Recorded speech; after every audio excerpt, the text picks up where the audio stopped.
জীবনে যদি কখনো কষ্ট পান তাহলে কথাগুলো শুনুন, কাজে লাগবে।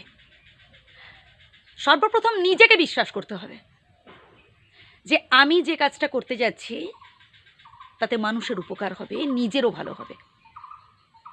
এই আত্মবিশ্বাস, এই ভরসা যদি আপনি নিজের ওপর রাখেন, দেখবেন জীবনে কষ্ট পাবেন না। আমরা অধিকাংশ ক্ষেত্রে চোখের জল ফেলি অপরের সাথে তুলনা করতে গিয়ে। কে 10 তলা বিল্ডিং করে ফেললো, কে 4 চাকা করে ফেললো, কার পরিবারের রোজগার আমার থেকে কত বেশি, কে কটা শাড়ি, গাড়ি, গয়নাগাটি উড়িয়ে ফেললো। এইসব অপরের সাথে তুলনা করি বলেই জীবনে কষ্ট পাই। যত বেশি আপনি অল্পে সন্তুষ্ট হতে পারবেন, নিজের সামর্থ্যে সন্তুষ্ট হতে পারবেন, তত বেশি জীবনে সুখী হতে পারবেন। আমরা অনেকে অল্পতেই টেনশন করতে শুরু করে দিই। হয়তো ব্যবসায় লোকসান হয়েছে, টেনশন করতে বসে গেলাম। কে সমালোচনা করছে, কে নিন্দা করছে, মন খারাপ করতে বসে গেলাম। কেউ হয়তো টোন টিটকারি করেছে, কেউ নিন্দা করেছে, তা নিয়ে মন ভার করে বসে থাকলাম।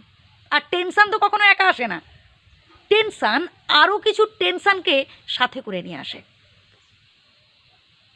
লোকের কথায় কি আসে যায় বন্ধু? সব সময় মনে রাখবেন আপনি একাই 100। অপরকে গুরুত্ব না দিয়ে নিজেকে গুরুত্ব দিন। ওই লোকের কথা শুনে রাগ করে বা অভিমান করে যদি আপনি মাটিতে ভাত ঢেলে খান, আমি বলবো ভুল করছেন। লোকের কথা শুনে নয়, আপনার মন কি চাইছে নিজেকে প্রশ্ন করুন। মাঝে মধ্যে আয়নার সামনে দাঁড়িয়ে নিজের মুখটা দেখুন যে আসলে আপনি কতটা সুন্দর। আর যখন আপনি এটা উপলব্ধি করতে পারবেন যে আসলে আপনি সত্যিই খুব সুন্দর, তখন বুঝতে পারবেন যে আসলে ধীরে ধীরে আপনি নিজেকে গুরুত্ব দিচ্ছেন। আর নিজেকে গুরুত্ব দেওয়া মানেই জীবনের সফলতার দিকে ধীরে ধীরে এগিয়ে যাওয়া। এর পরের বিষয়টা তো আরও গুরুত্বপূর্ণ, সেটা হচ্ছে আলেয়ার পেছনে ছোটা। আমরা অধিকাংশ মানুষেরাই এই ভুলটা করি। যারা আমাদের গুরুত্ব দেয় না, যারা আমাদের পাত্তা দেয় না, আমরা তাদের পেছনে বেশি ছুটি, তাদের মন জয় করার চেষ্টা করি।